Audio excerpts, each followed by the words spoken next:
Today I will show you why I think every creator needs a camera like the Insta360 One X, and I will also supply you with a bunch of tips for it.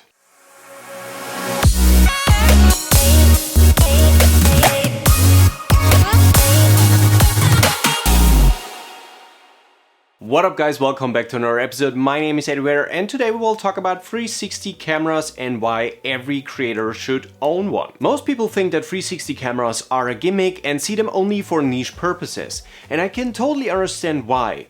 Almost nobody is watching 360 footage where you can look around in it, you never can frame your shot right, and it always kind of feels like weird to the people who are watching it. In my opinion, the massive potential for cameras like the Insta360 One X lie in a completely different department. Sure, it has features like bullet time or tiny planet, but let's be honest, those are features that you probably end up using once or twice. The true potential of the Insta360 One X lies in the fact that it records everything around you, so that means you will never ever miss a shot. And now here comes the cool part, you don't have to use all the footage at once, you can pick your field of view and also the orientation of your footage.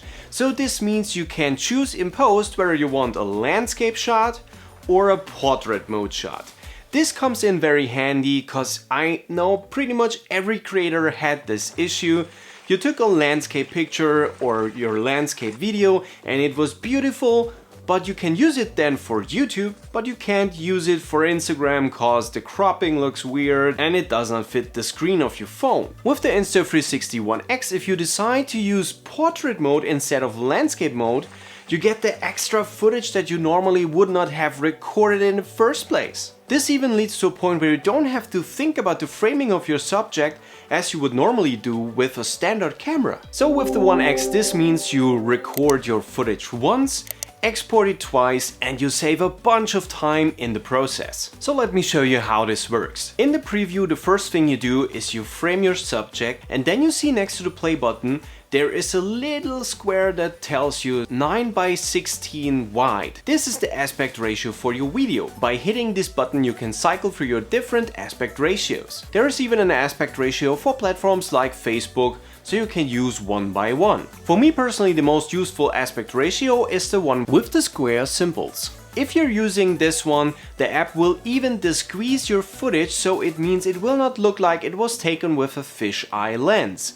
This also is the reason why most of the time GoPro footage looks so weird, cause you can clearly see that it was taken with a fisheye lens and then it gets all bendy in the edges, so with that it kinda looks like your footage was taken with a normal camera. Like most of the action cameras out there, the Insta360 One X also comes with a flat color profile, so you can grade your footage better in post. Insta360 also supplies you with a LUT profile, so you can easily grade your footage in post, and if you ever find yourself out in the field without editing software, you can use the Insta360 One X app to apply the LUT profile onto your log footage without any hassle. One thing that totally baffled me about the One X is the FlowState stabilization.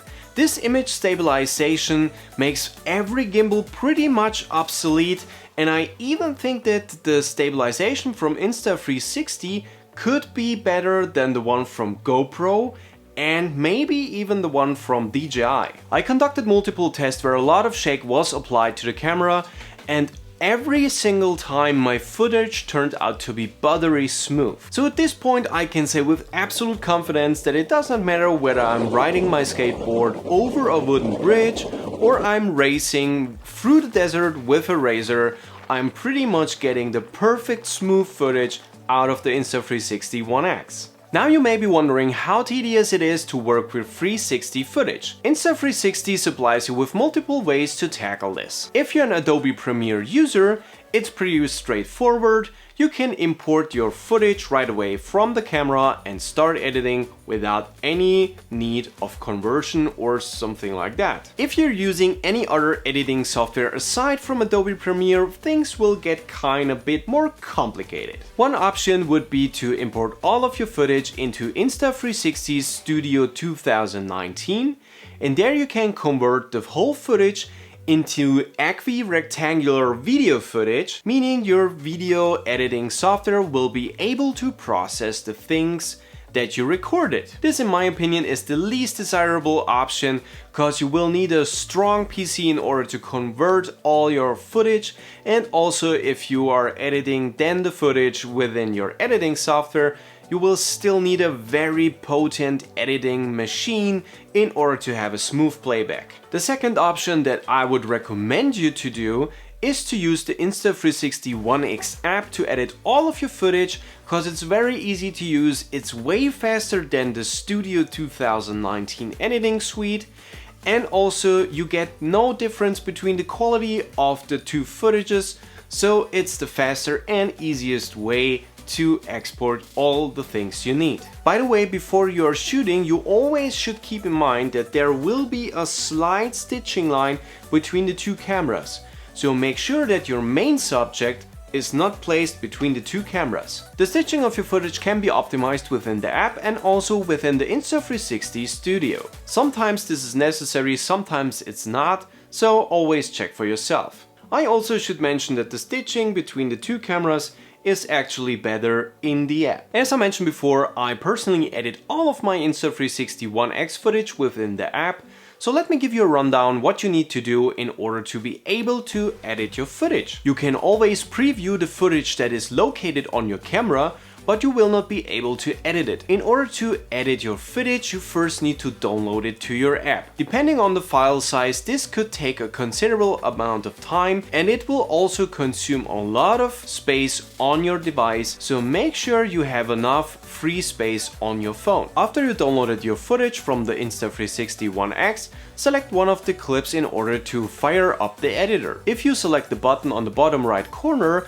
this will bring up your options how you can actually frame and track your subject. The crosshairs that you can now see in the middle of the screen should always point to the subject you want to track or face to. The easiest way to frame your subject is the Smart Track feature. So if you hit the Smart Track feature, it will automatically track the subject that is located in the middle of your crosshairs, and it will track them as long as they are visible within the screen. Another option is pivot points. Pivot points are basically keyframes. If you're using pivot points, the camera and view angle will traverse along those pivot points as you play along the video, and if you place your pivot points in a smart way, you can make your footage look like you had an extra pair of hands on your set. Last but not least, you have the viewfinder option, where you can move your phone around in order to frame your subject, and the little slider on the bottom will help you to set the field of view you want in your footage. Even though this feature is not too precise, if you use it right, you can reproduce a vertigo effect, and for this effect normally you need a zoom lens and also a dolly, and all this can be achieved with just one little camera. Unfortunately, it's not all roses. There are certain features that don't perform so well under certain environments, and also there are certain things that I'm not too keen about. The thing that bothers me the most is the display on the Insta360 One X. Even though it's an OLED display, it is missing every kind of contrast the moment you are in bright daylight. The display becomes completely unreadable, so you have to rely on your app. So I have to say I'm glad that the way how the connection between the app and the One X is established is really easy and reliable. So when I'm filming out there, I'm kind of finding myself always relying on the app. Having HDR video available is a really cool thing, especially if you're filming in broad daylight, meaning you will not have a blown out sky, you will end up with a beautiful blue sky and also nice shadows. The moment you enter an area where the contrast becomes too vast, for example a forest or a canyon, the performance of the camera will go down, so you will have some weird artifacts and also some ghosting. So if you are filming in such areas, I rather would recommend you to film in a log profile and hope for the best. The audio performance of the One X is actually quite surprising if you're in an unwindy environment. The moment wind is introduced, unfortunately your audio is unusable right from the start. Aside from these things, I have to say there is not much more to complain about. So this camera is a beast. The form factor makes it so versatile. You can put it pretty much everywhere. It fits into your pocket and it is very powerful. The options that this little camera gives you, in my opinion, makes it very unique, and this is the reason why I think every creator needs to own one of these cameras. Sure, there will be situations where I will rely on my Canon EOS R or any other DSLR camera I have, and also my gimbals. But for most of the situations, the footage that you get out of this camera is good enough, and with a little editing you can polish it and it will look great. Sure, the resolution is still an issue, because even though the camera gives you 5.2K, the resolution spreads through both cameras.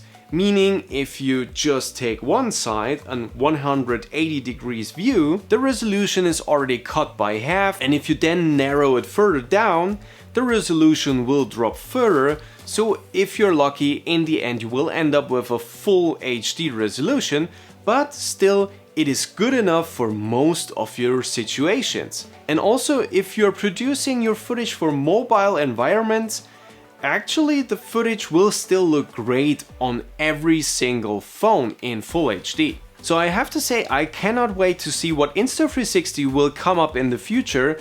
So let me know down in the comments below what you think about the Insta360 One X, and also if you ever considered buying a 360 camera. And also let me know if you have any additional questions surrounding the One X or my workflow, and who knows, maybe I will hook you up with a tutorial on how I edit my stuff. So with that said, thanks for watching, don't forget to like, share, subscribe, and I see you in the next one. Peace!